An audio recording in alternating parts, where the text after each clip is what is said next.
What's happening? Thanks for joining me on this Monday. And boy, we got a lot to get to. Stefon Diggs, Drake Maye, updates from OTA practice earlier today. But first, let's jump right into it with a $20 super chat podcast suggestion from our friend Charlie. Crafts and cocktails live from Cardi B boat next season. I'm not sure that I would be allowed on the boat, Charlie, but I appreciate the suggestion. And I also appreciate the $20 super chat, my friend. Great way to start this work week. You know, some were talking last week about Stefon Diggs getting cut. Scott Zolak, 98.5 The Sports Hub, said that he had heard there was discussion going on at the facility, that the Patriots were thinking about entertaining the idea of cutting Stefon Diggs. Well, I am here to tell you that as of today, it ain't happening. It might happen tomorrow, next week, 3 months from now. But right now, it is clear the Patriots do not plan on cutting Stefon Diggs. Now, why am I so confident in that? Because Diggs was at OTA practice today. He's jogging onto the field, saying hello to the reporters, helmet on. He was ready to go at OTAs today. And not only was he at OTAs, he had that helmet on and he participated, at least in part, with the team. Here are the latest updates from the OTA practice. Henry McKenna of Fox posts, Diggs was more active at practice than I would have anticipated. He was limited, but on the field for half-speed team drills. Phil Perry posted, Diggs was limited, but participated heavily in the less than full-speed 11-on-11 periods. He also ran hard in the individual periods and challenged other receivers when they had some short one-on-one sprints between wideouts. He tore his ACL about 7 months ago. He's out there at OTAs today, and he is challenging other wide receivers in sprints. Says an awful lot. You know what else says an awful lot? If you have a Twitter handle, you should go check out Mike Reese's Twitter feed, because he posted a video shortly after this practice. And I've got to tell you, I could not believe my eyes. I don't want to go too bananas here. I'm not going to give you some kind of wild prediction in early June about Stefon Diggs and how ready he is, and if he's out there week one, what he's going to do. We'll talk about all those things later on during this camp season. But I will tell you, this video of Mike Reese is of Stefon Diggs, and I believe it's Kayshon Boutte. And they are running a drill together, mirroring each other. And I posted this. If you don't want to go to Mike Reese's timeline, you can go to mine at Nick C Radio. I posted this video on Twitter with a quote from Mike Reese. And my quote was, if you watched this video of Diggs, and I believe who was Kayshon Boutte, if you watched this video of this drill, the two receivers side by side mirroring each other, if you watched this video and you had no idea that Diggs wore number 8, you would not be able to pick the guy who had ACL surgery about 7 months ago. There's no way you would pick the guy who had the ACL surgery. You could not pick him out of those two guys. Stefon Diggs looked as good, if not even better, than Boutte running this drill. So from what we read and what we've seen from that video, Diggs does certainly look like he's ahead of schedule, which we have discussed since he was signed by the Patriots. Adam Schefter tweeted out right away when Diggs came to an agreement with New England that Diggs was ahead of schedule. And some people justifiably said, oh, well, maybe that's just the agent leaking information, making it sound better than it truly is. But no, if you're watching this video of Diggs and Boutte and you see this drill and you read what other writers and media members are tweeting and writing about Diggs and his involvement at that practice today, it certainly seems like he's ahead of schedule. Kendrick Bourne did not take part in OTAs. Kendrick Bourne did not take part in training camp last year. So Diggs, to me, he looks as healthy as you could possibly hope he would look at this point. Not telling you he's going to play week one, but watching him cut, watching him go through these drills with the efficiency and the fluidity of receivers that are completely and utterly healthy, I would say he is closer to being back than we might have thought when he signed. The fact that Diggs took part in this practice in front of the media is a statement from the team. He's not going anywhere due to that video. No matter what was in that bag, no matter where he was on that yacht, no matter who he was hanging out with, the Patriots made a statement. The coaching staff made a statement by having Diggs out there on the practice field, participating in this OTA practice in front of the media, which is significant. That is the team telling us we're moving on. We're not worried about the video. We're not worried about what Diggs was doing. We've had the conversation. Mike Vrabel has handled it. We're pushing forward. I find it very, very, very, very, very unlikely that Diggs would get cut following this practice that the media was attending. Because if you did that, you're only inviting questions from the media the next time you talk to them. It's like, wait a minute, you had him out there participating in OTA practice, but then you cut him? Doesn't make any sense. Why would you do that? I don't think the team is going to invite those questions and even create those questions by having Diggs participate in front of the media today. He would not be as involved. I just don't think it would happen. That was a statement today from the team that they're moving forward. Whatever Diggs said to Vrabel, whatever Diggs said to anybody else with that team, obviously was enough. And we talked about this last week. I've talked about it with Lockdown. I've talked about it here on the live stream. I did not think Diggs was going to get cut. I did not think that the NFL was going to do anything about this video. We know Jabril Peppers and the precedent that was set last year. He was not suspended when law enforcement found cocaine on him, and he admitted that it was his cocaine. So I didn't think that Diggs was going to be let go by the Patriots because of that video. Now, if it was the video and other things, as Zoe had said, maybe you open the door. But I think we can close that door for right now regarding Diggs and his future. He is a member of the Patriots. I don't think that they are going to be, sending him away anytime soon unless something else happens or multiple other things happen. The other part of this that really has not been talked about a lot by me is the money part of it. Simply put, the Patriots have the opportunity to cut Diggs at less or almost no cost. They have that opportunity or had that opportunity, and that's important. Now, what am I talking about? Well, if you look at Diggs' contract, Mike Florio wrote about it this weekend, and here's what Florio wrote. The language of the contract gives the team, specifically its physician, the ability to put the kibosh on the entire contract by determining that Diggs can't pass a physical due to the ACL tear. It's possible the Patriots have only paid Diggs $4 million, if that much. If Diggs has not yet passed the full and final physical that clears him to practice and play in 2025, there's an opening to turn that 3-year, $69 million contract into nothing at all. And the question that begs to be asked after reading Mike Florio's story this weekend is whether or not Diggs has taken his full and final physical. That's the question. Because if Diggs did not take a physical, which would be considered the full and final physical by the team, if he didn't take that physical, then the Patriots had the door that they could walk through and say goodbye to Diggs and not pay him much more money than they already have paid him because of the contract language. They had an opportunity to say, oh, sorry, Stefon, we're going to fail you in your physical and we're not going to owe you money moving forward. They could have done that.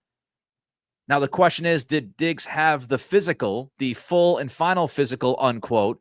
Did he have that physical before the video surfaced? And are the Patriots on the hook for the guaranteed money and the signing bonus that they're on the hook for if he passes said physical? We don't know. But I would say this. Do you think Stefon Diggs would put himself in harm's way without having that physical done? I don't think Diggs is out there participating the way he's participating unless he got a physical that allowed him to go out there and do these drills. But maybe I'm wrong. Maybe there's some kind of specific language in there, and Diggs has not met the full and final physical prerequisite. but I would have to imagine he did, because I don't think Diggs would be out there at an OTA practice putting himself, so to speak, in harm's way unless he had some kind of commitment from the team financially. I just don't think that would happen. So I find it hard to believe that Diggs is going anywhere anytime soon unless something else pops up. I have more thoughts on Stefon Diggs, not about the suspension, not about is he going to get cut. I want to talk about Diggs transitioning to the Patriots and how that transition is going, because there were a lot of coaches who spoke to the media today. Josh McDaniels spoke to the media. Todd Downing spoke to the media. And I want to get to what those two individuals had to say regarding Diggs. Before I do that, don't forget to like this live stream. If you're watching on demand, you can still click the thumbs up. That helps us an awful lot with the algorithm. So help us out by clicking that thumbs up on YouTube. Don't forget to throw a comment in as well. Those help us with the algorithm. And of course, if you enjoy what we do, or maybe you hate watch us, you can subscribe to the channel. The next goal is 7,000 subscribers, trying to get to that. So don't forget to like, comment, and subscribe. Spotify, Apple Pods, friends, rate, review, and follow. And whenever Spotify feels the need to send me the comments, which is not very often, I try to check out every single one of those comments that you make. So I appreciate you supporting this program and being here on this Monday, being here prior shows, and being here in the future as well. One more note about Diggs and what has happened over the past week or so. This, to me, was the first test for Mike Vrabel and his program. And if Diggs can overcome the issues, whether you think they're big-time issues, small-time issues, whatever, as long as Diggs can overcome these distractions and is a productive member of this football team, then Mike Vrabel has won. Mike Vrabel has passed his first test. Vrabel and his program, if he can get the best out of Diggs, and this is the last we hear about Diggs and any kind of distraction, then Mike Vrabel has done the job, and his staff has done the job, and they have collectively passed the first test. So we'll see. We'll see if Diggs continues to show up. We'll see if he continues to practice. We'll see if anything else happens away from the field, if there are any more stories or videos popping up. But if Diggs is absolutely with the program here and he gets out there and he produces early this season without any more stuff going on, that is a testament to Vrabel, his coaching, his teaching, his connection with the players. Now, as far as Diggs' experience, it's going to help his transition this year to the Patriots and the Patriots offense. And there were a couple of comments that were made by both McDaniels and Todd Downing that I think tell us an awful lot regarding Diggs and his ability to transition to this offense. Tom Carroll from EEI posted this. McDaniels talks about why he's not concerned with Diggs missing time during OTAs. Quote, "So I know he's staying up on the information and the material. I'm not concerned with Steph in that regard," unquote. Henry McKenna from Fox Sports posted the following. Patriots wide receivers coach Todd Downing said he likes where Diggs is at and noted their history goes back to Minnesota. Quote, "I have a pretty good gauge of what he's understanding," unquote. Taylor Kyles from CLNS posted this. Downing says Diggs working hard and notes there's some overlap from his time under Brian Daboll in Buffalo. So I want to combine all of those things that I just mentioned. What McDaniel said and what Downing said. The understanding of how Stefon Diggs learns information is crucial. The fact that Downing has at least some experience with Diggs going back to his Vikings days, he should understand how Diggs consumes information and how he learns the playbook and the best way to attack that. It's very similar to Kendrick Bourne back in 2021 when Josh McDaniels realized that Kendrick Bourne was, a different kind of learner. I think he was more visual of a learner. And McDaniels worked with Kendrick Bourne, and Mick Lombardi, who was the wide receivers coach at that time, worked with Kendrick Bourne, and they got the best season out of Bourne. And a lot of people will tell you that it was likely because McDaniels figured out what worked best with Kendrick Bourne, and he leaned in on that. And if he had to coach him a little bit differently than other guys so he could absorb the information, that's what he would do. And so Downing's experience with Diggs in Minnesota, that does mean something, because Downing can go back to McDaniels and say, I think this is the best way that we can get to Stefon. I think this is the best way that will allow us to make sure he's efficiently soaking up the playbook. That matters. Mike Vrabel has talked about this in the past. When he had Jadeveon Clowney with the Houston Texans, he realized that Clowney was actually better via text. And so if Vrabel wanted to work with Clowney on something, he would text it to him. And he said, Clowney was much more accessible and acceptable of that information when it was coming to his phone. And he was pretty much the new gen, right? He was the new gen kind of learner. And Vrabel had to say, okay, I'm not going to coach Clowney like you might coach him 15 years ago. This is how he gets his information. This is how he consumes it and is able to absorb it and learn it. So I'm going to do that. It's the same idea with Diggs years later. So that experience between Diggs and Downing, that does mean something. Also, the mention of Brian Daboll's offense in Buffalo. We must not forget that Brian Daboll was a part of this Patriots coaching staff on multiple occasions. From 2002 to 2006, he was the wide receivers coach. It was his first job in the NFL. He coached in a couple of college programs for a couple of years. When he made his initial jump to the NFL, he made his initial jump to the Patriots. From 2002 to 2006, he was the wide receivers coach. Then he came back from 2013 through 2016, and he worked as the tight ends coach. Now, what does that mean? Well, it means a lot of what Brian Daboll has as his offense, a lot of that came from his New England years. And it doesn't have to be an exact match, but even if they are branches from the Patriots tree, there's going to be similarities. So Diggs understanding Brian Daboll's offense from his Buffalo playing days should help him transition to this offense easily, or at least easier than somebody who doesn't know the offense.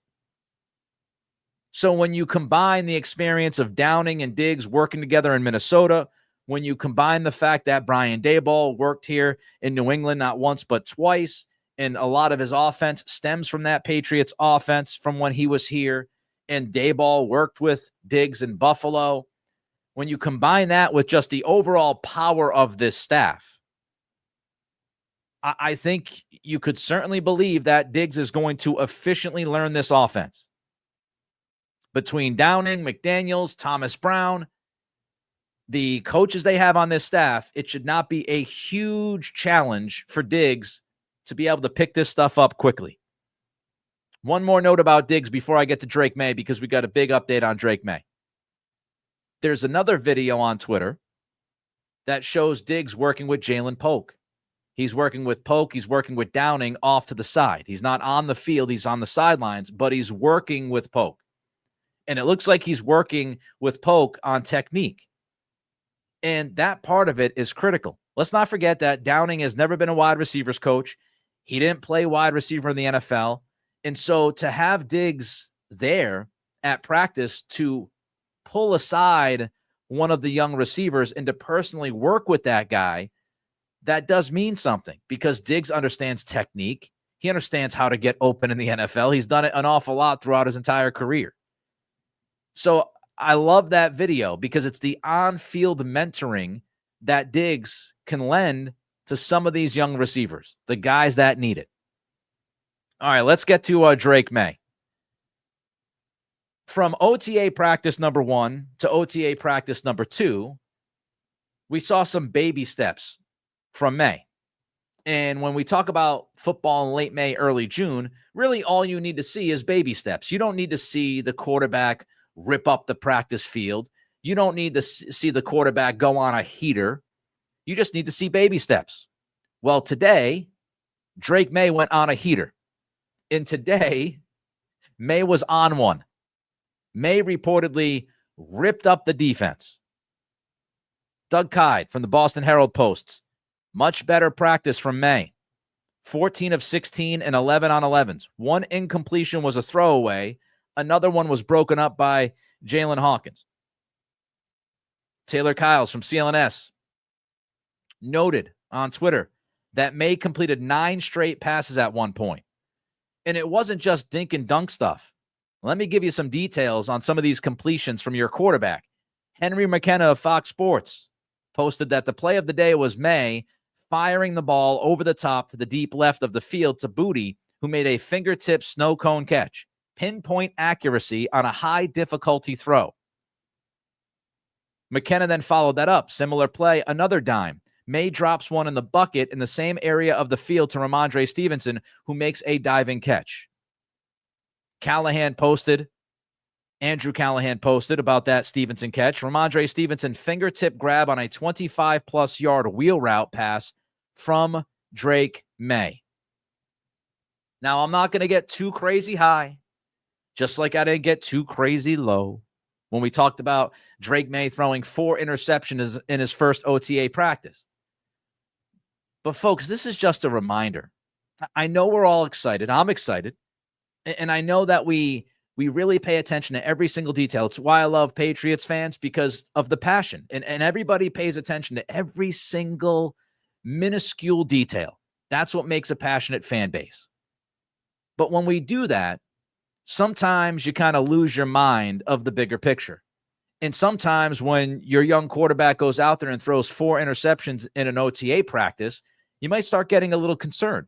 And that's why I'm here. I'm here to let all of you know to pump the brakes. It doesn't mean that I'm never concerned about something. And it doesn't mean that I'm never panicked. I certainly have destroyed Bill Belichick in 2023 a number of times, and Mac Jones and Bailey Zappi and Gerard Mayo last year and that program and what we saw. I feel like I am going to be very critical when I need to be very critical. I'm going to punch that panic button when I need to punch the panic button. Some of you might agree or disagree at my timing, but I'm here to tell you, the first OTA practice was the first OTA practice in front of the media. We're talking about the middle to late May. And as I said then, I will say now, it's all about the baby steps. It's all about the progression. So I'm not going to get too crazy because Maye was great during practice today, because I didn't get too crazy when he was awful in practice a couple of weeks ago. But we just have to keep the big picture in mind. And the big picture in mind is that the overall growth is the only thing that matters. If Drake Maye is better each week for most of this training camp season, that's a great sign. And that's what you want to see. The overall growth.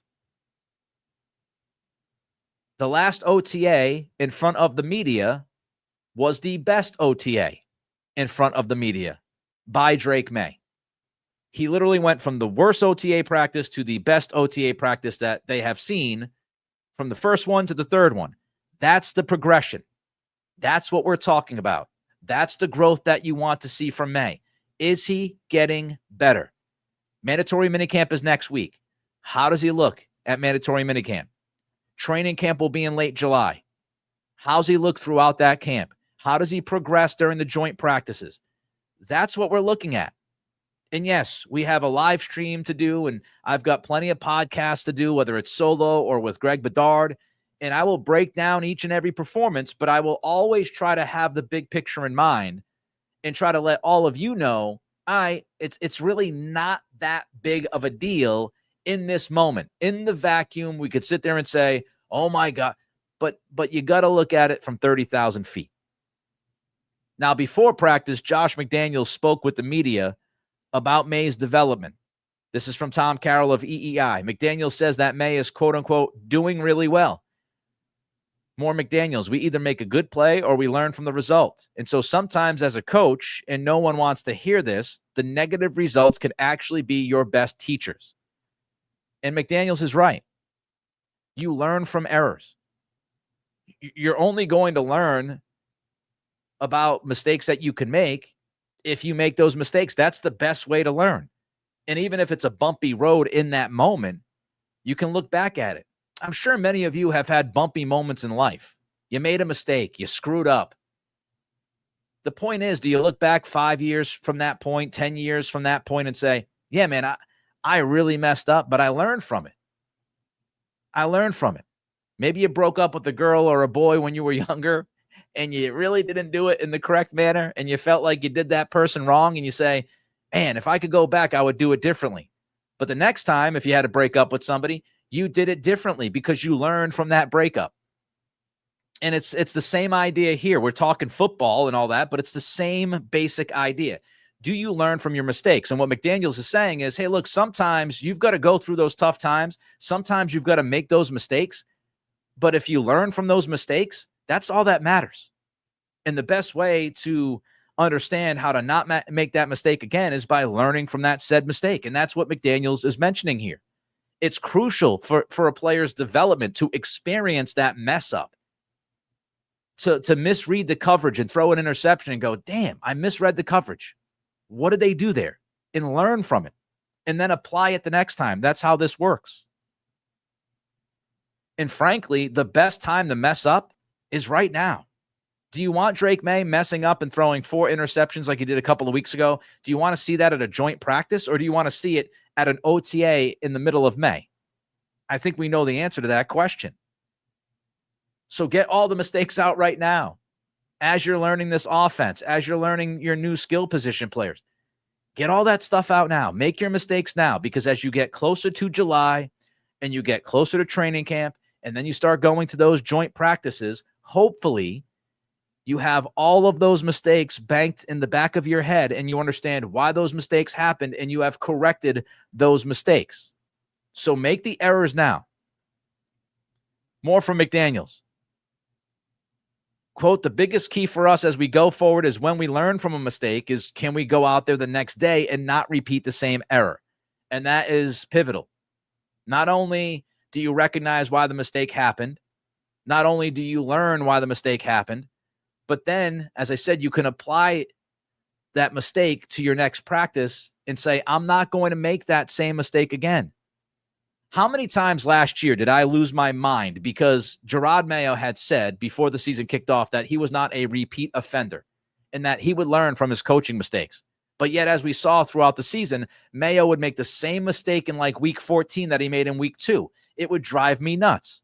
Clock management, timeout usage, field position, how to handle the end of the half. And we saw the same mistakes. That's what drives you nuts. Are you a repeat offender? You can live with Drake Maye mistakes as long as he doesn't make the same mistakes over and over and over and over again, because when you make the same mistakes over and over and over again, that's what kills you. That's what kills your football team. And that goes back to what we had a conversation about, the turnover worthy plays. Drake Maye's turnover worthy plays last year. Does he learn from that? That's the most critical aspect of his growth. He needs to learn from those turnover-worthy plays, whether they were in games last year or in practice right now. Learn from those and do not repeat those kinds of throws and decisions. Because if he is a repeat offender, then we're going to see a guy who's putting the football in tough positions and putting his football team in a tough position, because those turnover-worthy plays are going to go nowhere if he's making the same damn mistakes. All right, let's get to more from McDaniels.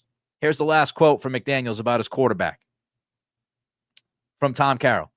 He's very smart, works really hard. I think he's doing a really good job of digesting the information, processing the corrections, and going out there with a great attitude and mindset the next day, unquote.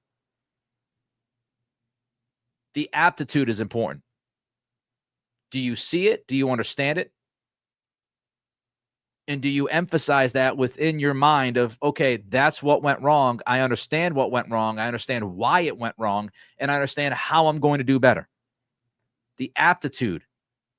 And if the aptitude to learn the new offense that McDaniels is giving to Drake Maye.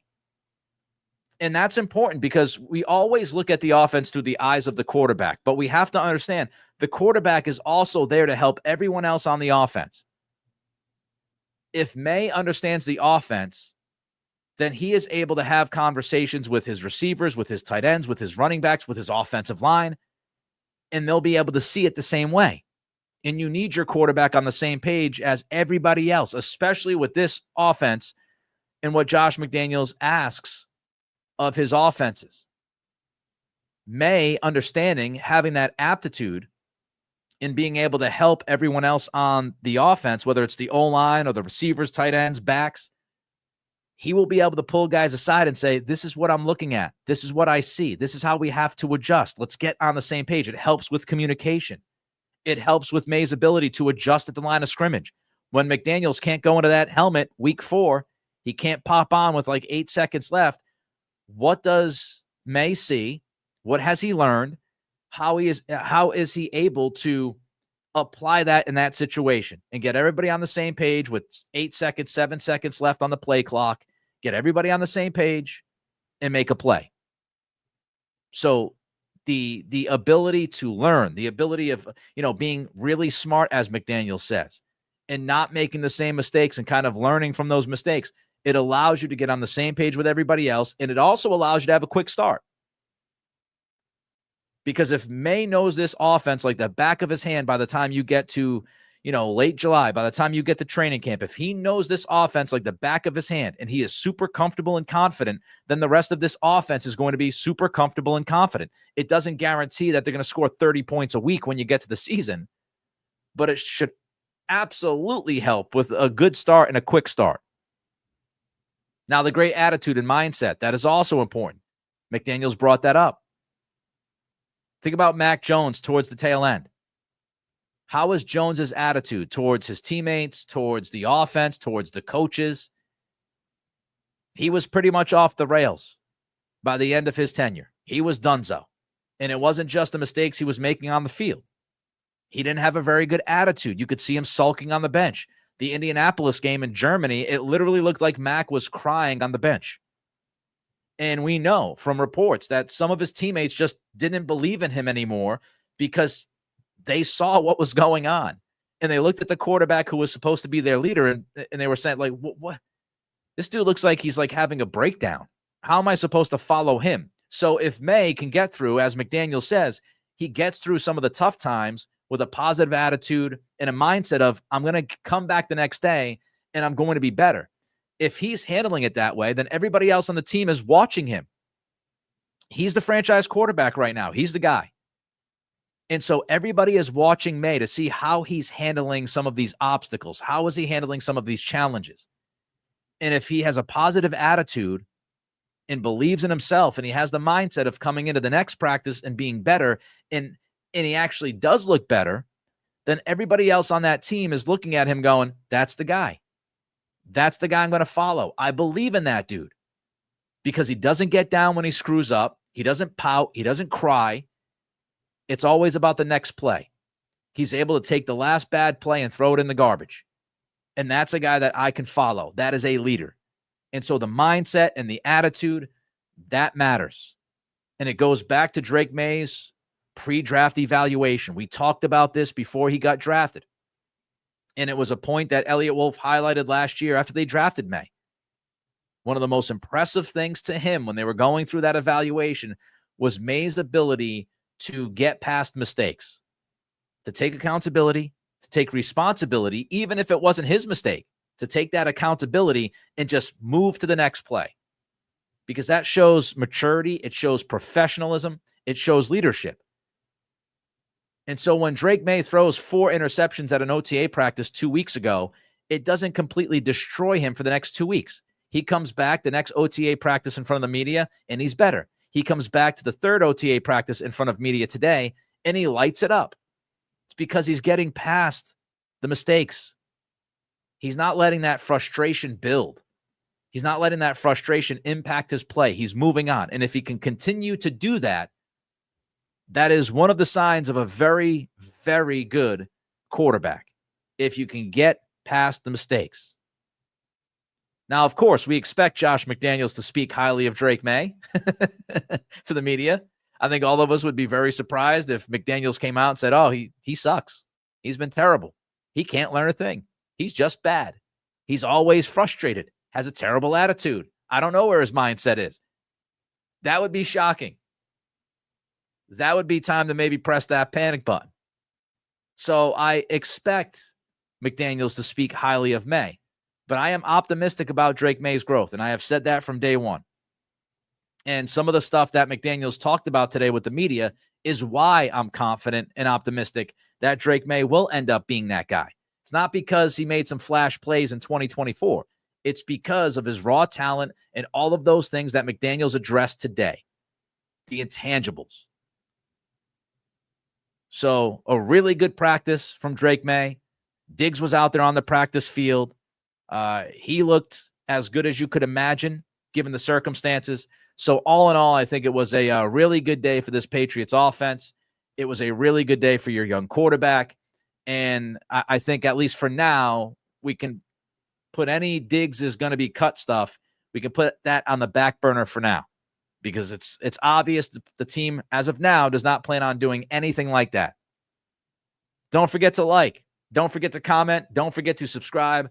Those likes are vital to us. Those comments are vital. Help us with the algorithm. Spotify, Apple Pods, friends. Don't forget to rate and review. Back on Wednesday live at 3 p.m. for a live stream. Locked On Patriots coming up on Wednesday. That will be released in the morning. Until then, I wish all of you very well, and I can't say enough about your support of all the work and content that I put out there. I appreciate you.